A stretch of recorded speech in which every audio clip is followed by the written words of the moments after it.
तो hello friends, स्वागत है आपका हमारे एक और न्यू सेशन में। आज फिर से हम पढ़ेंगे मानसिक मनोरचनाएं पार्ट 2। कल हमने पढ़ा था मानसिक मनोरचनाएं कौन कौन सी होती है, प्रत्यक्ष, अप्रत्यक्ष, प्रत्यक्ष कौन सी होती है, अप्रत्यक्ष कौन सी होती है। अब अप्रत्यक्ष में हमने कुछ मनोरचनाओं का अध्ययन कर लिया था, आगे का हम पार्ट आज पढ़ेंगे। तो चलो पढ़ते हैं।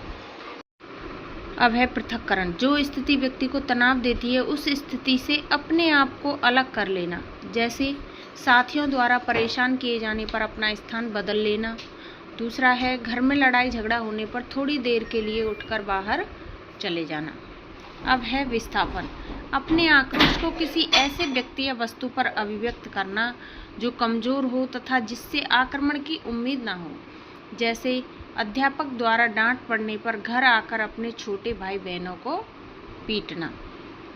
दूसरा है माता पिता द्वारा मार पड़ने पर बगीचे में जाकर फूलों को तोड़ फोड़ कर फेंकना। अब है आश्रित होना। आश्रित होना क्या होता है? किसी दूसरे व्यक्ति पर आश्रित होना, डिपेंड होना।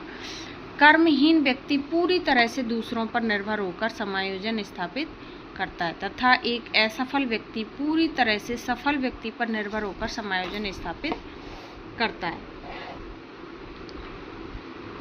अब है तादात्म्यकरण। तादात्म्यकरण है समायोजन स्थापित करने के लिए व्यक्ति अपना परिचय किसी ऐसे व्यक्ति के साथ तालमेल स्थापित करके देता है जिससे समाज में कोई पद अथवा प्रतिष्ठा प्राप्त होती है तथा व्यक्ति ऐसे प्रतिष्ठित व्यक्ति के गुणों व अवगुणों का अनुसरण करने लगता है।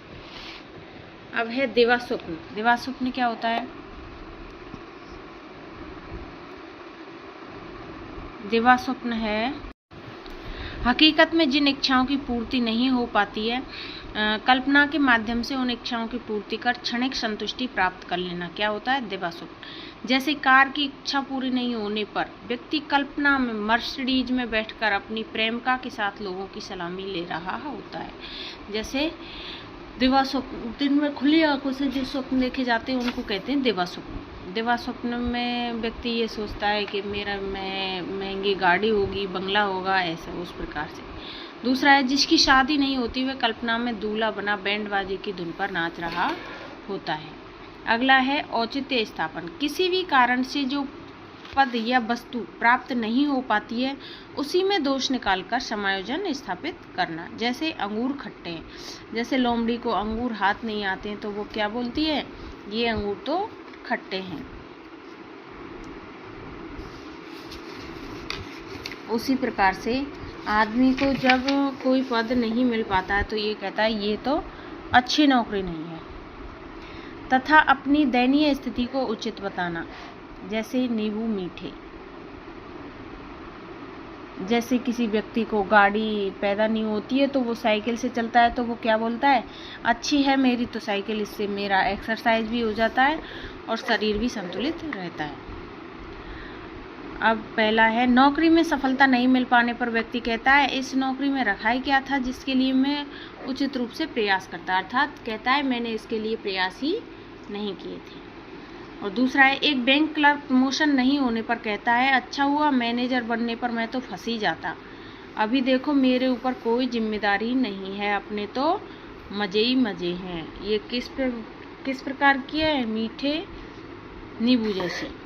अब है विपरीत रचना। कभी कभी व्यक्ति की इच्छाएं व आवश्यकताएं इस प्रकार की होती हैं कि उन्हें सामाजिक रूप से व्यक्त करना व्यक्ति के अपने हित में नहीं होता, इसलिए व्यक्ति विपरीत रचना रचकर समायोजन स्थापित करता है। जैसे एक सौतेली माँ होती है ना, सौतेली माँ अपनी सौतेली बेटी के प्रति बहुत ज़्यादा नफरत करती है, अपने अंदर बंद करती है नफरत को तथा इसके विपरीत प्यार का प्रदर्शन करती है। अंदर तो उसके प्रति नफरत करती है और बाहर से प्यार का दिखावा करती है।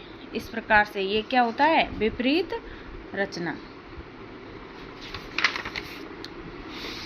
और इसका दूसरा उदाहरण है बुजुर्गों के प्रति सम्मान भावना नहीं होने पर भी सम्मान प्रकट करना। अगला है शोधन।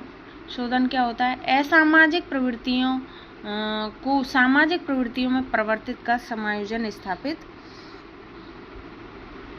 करना। जैसे एक बालक जो लड़ाई झगड़ा करता है, निर्भीक व बहादुर है, उसका खिलाड़ी, मुक्केबाज, पहलवान आदि के रूप में प्रतिष्ठित होना। दूसरा है तुलसीदास जी की अपनी पत्नी रत्नावली के प्रति आसक्ति का राम आसक्ति में बदलना, रामचरितमानस का लिखना। ये क्या है? शोधन, मार्गांतरीकरण, मतलब मार्ग को चेंज कर लेना। अब है क्षतिपूरक उपाय। अब क्षतिपूरक उपाय को अपन कल पढ़ेंगे। तो आज का वीडियो सेशन अगर पसंद आया हो तो वीडियो को लाइक, शेयर एंड कमेंट और चैनल को सब्सक्राइब करो। मिलेंगे अगले सेशन में किसके साथ? क्षतिपूरक उपाय के साथ। तो आज हमने विस्थापन पढ़ा, आश्रित होना पढ़ा, पृथक्करण पढ़ा, तादात्म्यकरण, देवास्वप्न, औचित्य स्थापन, विपरीत रचना और क्या पढ़ा? शोधन। थैंक यू, धन्यवाद।